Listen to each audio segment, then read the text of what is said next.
ఇక డీటెయిల్స్ చూసినట్టయితే deputy CM Pawan Kalyan Bengaluru పర్యటనకు బయలుదేరి వెళ్లారు. ఆ రాష్ట్ర అటవీ శాఖ మంత్రి ఈశ్వర్ బి ఖండ్రేతో సమావేశం కానున్నారు. ఏపీలోని చిత్తూరు, పార్వతీపురం ప్రాంతాల్లో ఏనుగుల గుంపును తరమడానికి కుంకి ఏనుగులు అవసరమని భావనతో ఆయన బెంగళూరు వెళ్లారు. కర్ణాటకలోని 6 కుంకి ఏనుగులను రాష్ట్రానికి ఇవ్వవలసిందిగా మంత్రిని పవన్ కోరనున్నారు. అలాగే ఎర్రచందన స్మగ్లింగ్ కట్టడికి సహకరించాలని విజ్ఞప్తి చేయనున్నారు.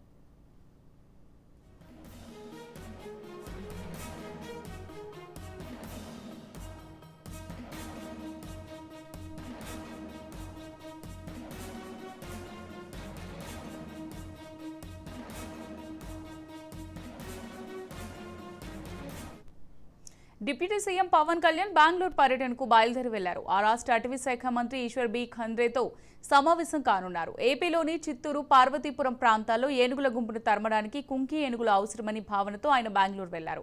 కర్ణాటకలోని 6 కుంకి ఏనుగులను రాష్ట్రానికి ఇవ్వవలసిందిగా మంత్రిని పవన్ కోరనున్నారు. అలాగే ఎర్రచందన స్మగ్లింగ్ కట్టడికి సహకరించాలని విజ్ఞప్తి చేయనున్నారు.